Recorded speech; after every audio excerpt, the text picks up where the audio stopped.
আলাইকুম ওয়া রাহমাতুল্লাহ।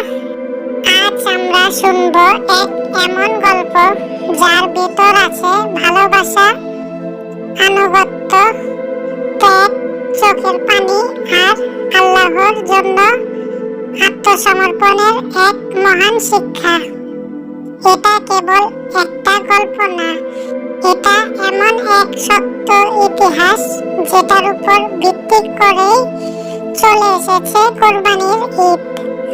এটা হযরত ইব্রাহিম আলাইহিস সালাম এবং তার প্রিয় ছেলে হযরত ইসমাঈল আলাইহিস সালামের এক পরীক্ষার কাহিনী, যেখানে তারা আল্লাহর আদেশের সামনে নিঃস্বার্থ ভাবে মাথা নত করেছিলেন।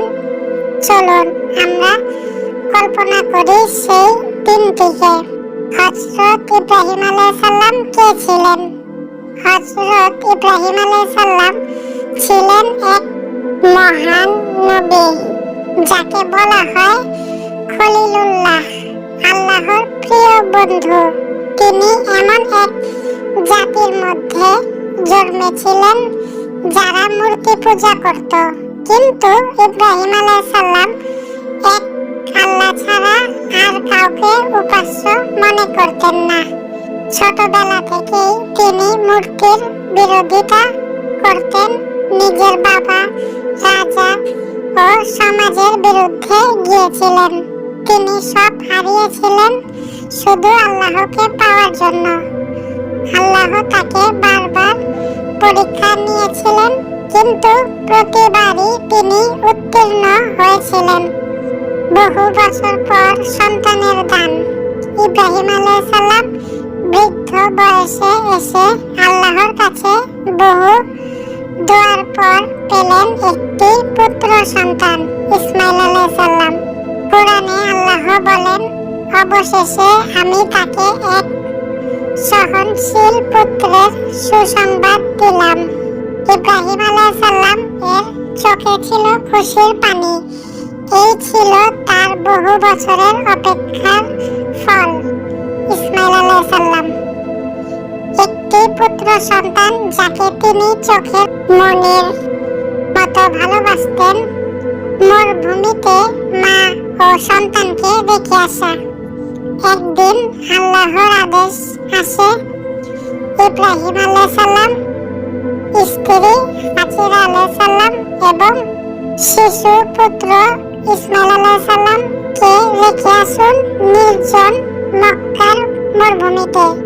কোনো পানি নেই, কোনো মানুষ নেই, কিছুই নেই। কিন্তু তিনি কোনো প্রশ্ন করলেন না। তিনি বুঝলেন আল্লাহ আদেশ করেছেন। হাজেরা আলাইহিস সালাম বললেন, আপনি কি আল্লাহর আদেশে আমাদের এখানে রেখে যাচ্ছেন? ইব্রাহিম আলাইহিস সালাম মাথা নাড়িয়ে বললেন, হ্যাঁ। তখন হাজেরা আলাইহিস সালাম বললেন, তাহলে আল্লাহ আমাদের কখনো নষ্ট করবেন না।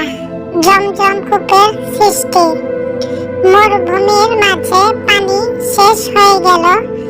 ইসমাঈল আলাইহিস সালাম তৃষ্ণায় কাঁদছেন। হাজেরা আলাইহিস সালাম ছুটছেন পাহাড় থেকে পাহাড়, সাফা থেকে মারওয়া। 7 বার দৌড়ানোর পর আল্লাহর রহমতে ইসমাঈল আলাইহিস সালামের পায়ের নিচে ফুটে উঠল এক পানির ঝর্ণা, জমজম। এই পানি আজও চলছে।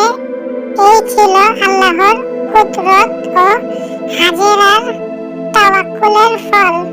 সবচেয়ে বড় পরীক্ষা, ইসমাঈল আলাইহিস সালামকে কোরবানি করার আদেশ। বছর পেরিয়ে গেল, ইসমাঈল আলাইহিস সালাম বড় হতে লাগলেন, চুপচাপ, শান্ত, ধৈর্যশীল। তখন হঠাৎ এক রাতে ইব্রাহিম আলাইহিস সালাম স্বপ্ন দেখলেন। আল্লাহ আদেশ করেছেন, তোমার প্রিয় পুত্রকে কোরবানি করো।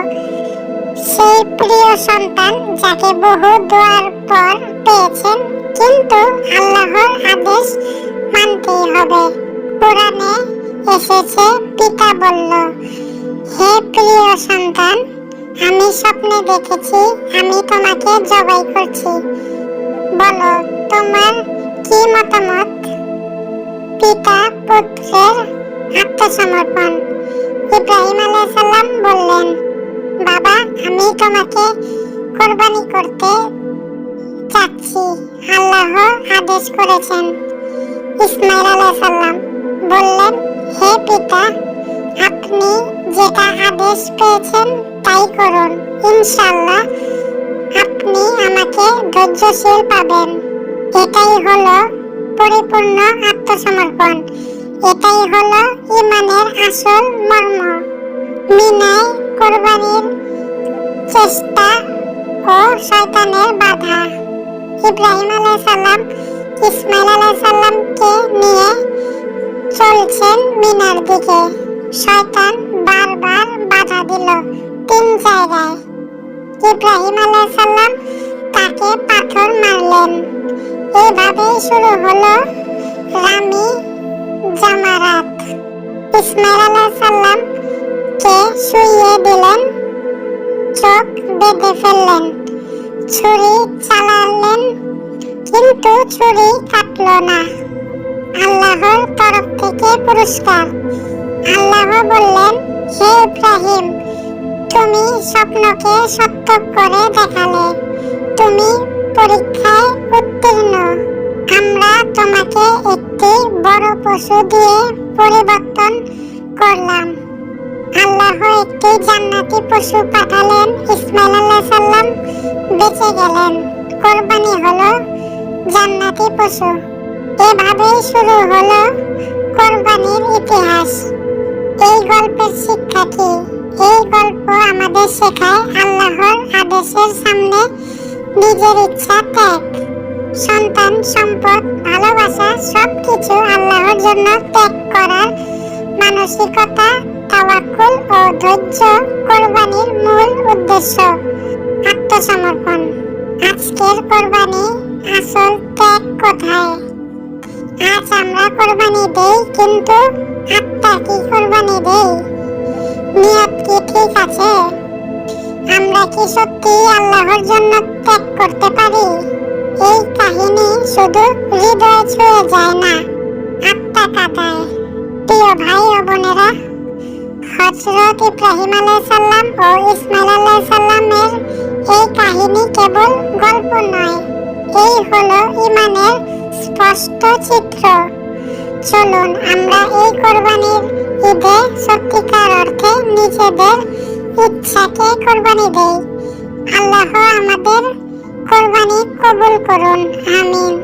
ভিডিওটি ভালো লাগলে লাইক দিন এবং শেয়ার করুন।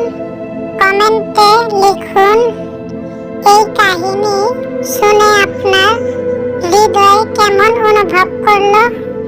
সাবস্ক্রাইব করে পাশে থাকুন।